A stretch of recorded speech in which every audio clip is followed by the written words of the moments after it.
Hello, my name's Bev and I'm the author of the book Please Eat, A Mother's Struggle to Free Her Teenage Son from Anorexia, which describes our family's battle with the deadly eating disorder, anorexia nervosa, which my teenage son Ben developed back in 2009 when he was just 15 years old. This post is from the 23rd of November 2011 and it's called Improved School Social Situation, an Impossible Ask. No matter what Ben does, his school friends still treat him differently and it's continuing to get him down. After much deliberation about it at CAMS and at home, we are almost reaching the point where we wonder whether it's never going to happen and that this final year at school is, from a social perspective, a complete write-off. Ben has done his level best to talk to his friends and be normal, but he's still left out of things and ignored. As a result, he spends most of his school day alone, which means he is still coming home at lunchtime, unable to handle a whole lunch hour on his own. Why are they doing this? There could be several reasons. One is that they've seen the anorexia at its worst. They saw a popular, athletic, fun guy transform literally overnight, or at least over the summer holiday, into a physical and mental wreck. They've been on the receiving end of some terrifyingly unpredictable behaviour. To them, I guess, it's as if their close friend had gone insane.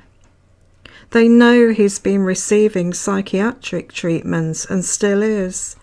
They are still seeing him leave school at lunchtimes and not return until the next day and sit in the corner of the common room alone. And his physique is still a shadow of the rugby prop forward he was for so many years. So maybe to them, Ben isn't recovered. Perhaps to them he is still the crazy guy who is capable of doing virtually anything, and the only thing that is predictable about this anything is that it will be abnormal, extreme, and frightening. Only he isn't like that any longer, but they don't know that. For our family, the eating disorder learning curve was massive.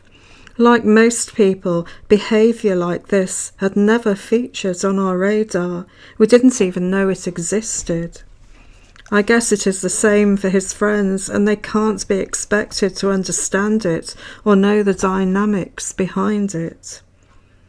Our psychiatrist doesn't seem to be able to come up with a solution either.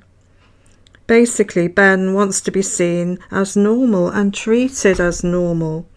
As he said yesterday, if I'd never known life as a popular social animal, I probably wouldn't miss it, but I have, and I want to be back there again, back to where I was before this hit me in 2009. He has started to blame himself for the eating disorder which hijacked his life for 2.5 years. Hopefully the psychiatrist managed to explain why it isn't his fault. The eating disorder could have happened no matter what. But he's beating himself up about his theory that if he hadn't cut down on food and increased his exercise, he would never have reached the low body weight and poor nutrition which may have been responsible for the anorexia kicking in. There are so many reasons why it is not his fault and he shouldn't beat himself up about it. But that's another blog entry altogether.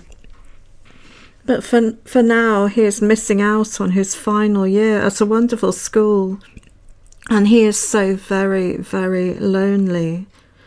At least, as he says, when he goes to university, he will be starting a clean sheet. No one will know about his past and will accept him at face value, and hopefully real life can start again. I hope so. And that's the end of that blog post. As I've said before in other blog posts that I've read below in this list of videos, It was heartbreaking to see this, to see Ben so lonely after being so very popular at school.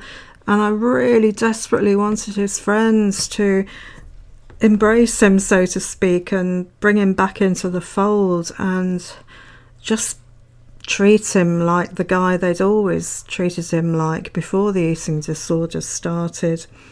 It was so very heartbreaking, and of course, as a parent, there's nothing you can really do about this. You can't make them be friendly to him, and it would be kind of weird if, as a parent, you spoke to them about it.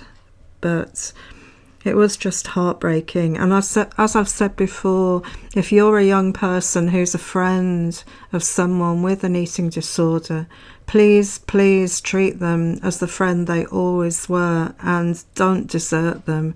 Don't treat them as if they're weird or unusual, and don't ignore them. Don't not include them. Invite them to events, to parties, etc., to cinema visits. They might not come, they might turn it down, but still invite them, make them feel included. It is so very, very important. Anyway, thank you for listening. You'll find a link below to my blog, and you'll also find a link to my website where you can download free PDFs of my blog, and also a link to Amazon where you can buy a copy of my book.